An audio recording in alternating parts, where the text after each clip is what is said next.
All right, revising for your GCSE Media Studies exam? You're in the right place. This is your high-impact guide to the UK radio industry, the very specific role of the BBC, and the regulator that oversees the whole shebang. Let's get you exam ready. Okay, so here's how we're going to tackle this.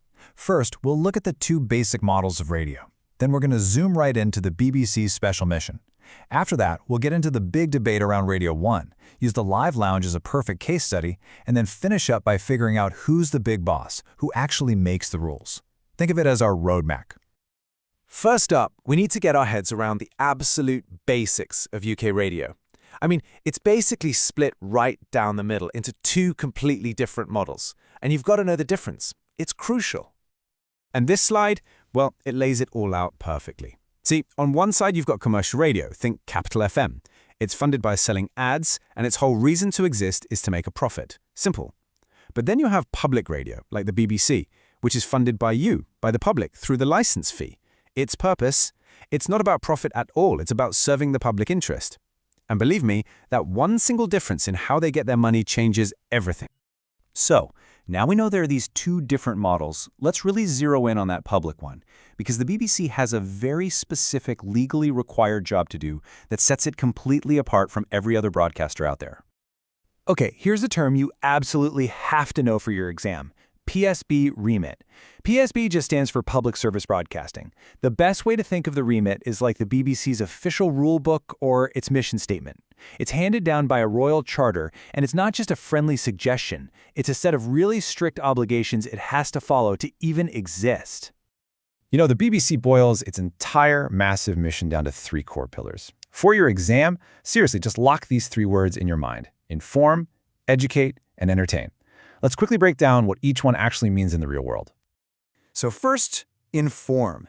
This is all about the BBC's duty to give us trustworthy, impartial news that helps us make sense of what's going on. Yeah, it's the big TV news shows, but it's also something like Newsbeat on Radio 1, which is news made specifically for a younger audience. Second, educate. Now this one isn't just about school stuff like BBC Bite Size, that's part of it. It's also about cultural education. You know, shows like Planet Earth, or even Radio 4's Woman's Hour, that just broaden our horizons a bit. And finally, entertain. This is the BBC's promise to make really high-quality, original British stuff that can bring the whole nation together. We're talking massive shows like Doctor Who, but also totally unique music things like the Radio 1 Live Lounge, and we'll definitely be coming back to that one. Okay, so let's move on to the real-world tension. This is where the theory gets, well, a bit juicy. Because the BBC's mission puts it smack bang in the middle of a huge political and commercial fight, and it's all about Radio 1. And this brings up a huge and pretty politically charged question, right? If Radio 1 is playing pop music, and commercial stations like Capital are also playing pop music, why on earth should the public's license fee money be used to fund it? Isn't that just unfair competition? This slide just sums up the two sides of the fight perfectly. You've got the critics, who are often backed by commercial radio groups, and they say Radio 1 is just using public money to steal their listeners. But the BBC fires back. They argue that they have a special duty to serve younger people, who also pay the license fee, by the way, and that they create completely unique stuff you just wouldn't get on a commercial station. They have a great phrase for it: distinctively PSB content.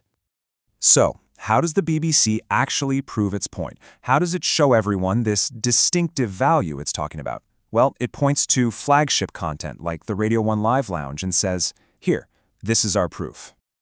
Honestly, this is a fantastic case study to use in an essay because it ticks every single one of those PSB remit boxes. It informs us through artist interviews, it educates us by championing new UK artists and making us listen to different genres with those crazy cover versions, and of course it entertains with these amazing, unique live performances. But it goes even further. It reflects modern Britain with a diverse mix of artists, and it innovates by pushing the content out on radio, YouTube, and BBC Sounds. It's basically the BBC's silver bullet in this whole debate. Okay, for our final section, let's zoom all the way out. We've talked about the BBC's mission, the arguments around it, but who actually makes sure the BBC is sticking to the plan? You know, who's the ultimate authority here? And that authority is Ofcom. They are the independent regulator for almost all UK media. The easiest way to think of Ofcom is as the referee. It's their job to make sure everyone in the industry, from the BBC to commercial radio, is playing by the rules. So the really crucial point here is that Ofcom holds the BBC's feet to the fire. It is literally their job to check that the BBC is genuinely doing what it promised to do in that PSB mission. They also protect us, the audience, from harmful stuff, they investigate complaints from the public, and they make sure content is fair and balanced. They're the guardians of broadcasting standards in the UK. And that brings us to a final thought, something for you to really chew on for your revision. In a world where young people can get any song they want from Spotify and endless entertainment on TikTok, what does public service even mean for radio anymore? Can one single show, like the Live Lounge, really be distinctive enough to justify public funding for an entire network? That's the debate that's going to define the future of the BBC.